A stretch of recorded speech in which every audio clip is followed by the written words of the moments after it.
Today we're going to talk about composite functions, but before we get to composite functions, we're going to review some operations with functions.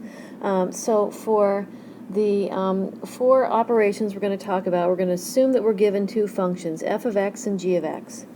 And the first operation would be the sum of functions. So the sum of a function is just equal to adding up the two functions. So f plus g of x is going to be equal to taking f of x and adding g of x to it. It's just that simple. So if we have two functions, here we have two polynomial functions. We have f of x is 2x squared plus 3x minus 1, and g of x is 5x squared minus 2x plus 2. Then I can write their sum, which is a separate function, f plus g of x, is what you get when you add the two together. So 2x squared plus 5x squared is going to be 7x squared.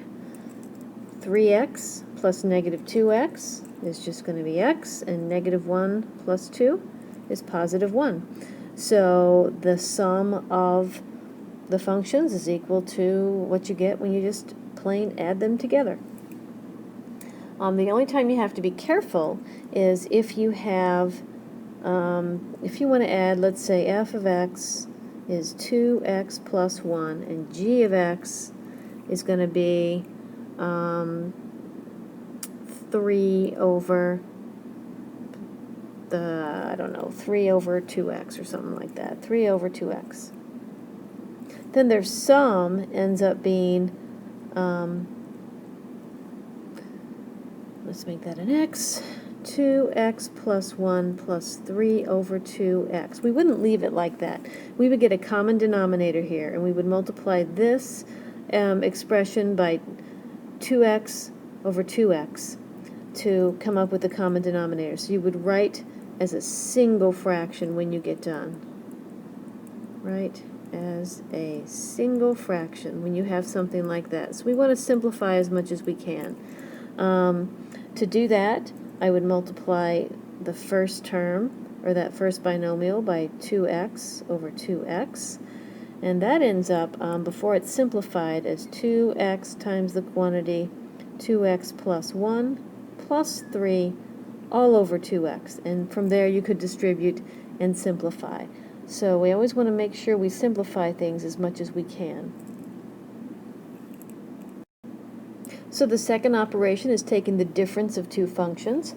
So if I wanted to represent f minus g of x, that function is what you get when you take f of x, and from it you subtract g of x. So we have an example here. We have f of x is 5x squared plus 2. G of x is negative 3x minus 4. So for that example, if I want to find f minus g, it is going to be 5x squared plus 2 minus the quantity negative 3x minus 4.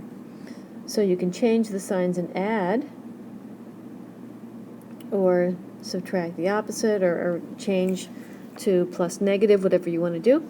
So 5x squared stays 5x squared. I have minus negative 3x, so that turns into positive 3x. And then 2 minus a negative 4 turns into positive 6. So again, when you take the difference of two functions, your end result is a function again. The third operation is taking the product of functions. So the little closed dot represents the product. F times g of x is the same as f of x times g of x. So if we have f of x being 2x squared plus 5 and g of x is 3 over x, then I can represent the product of f and g, f times g of x, is going to be 2x squared plus 5 times 3 over x. And we're going to distribute and simplify as best we can. So this is going to be f dot g of x, that's equal to 2x squared times 3 over x is going to be 6x plus, and this is 15 over x, And again, we're going to write as a single fraction. So to the 6x, I have to multiply by an x over an x to get common denominators. I cannot clear denominators, but I can get common denominators. So f times g of x is going to be 6x squared plus 15 all over x. And then our last operation is obtaining the quotient of two functions. So the quotient of two functions yields another function, provided that your denominator is not equal to 0.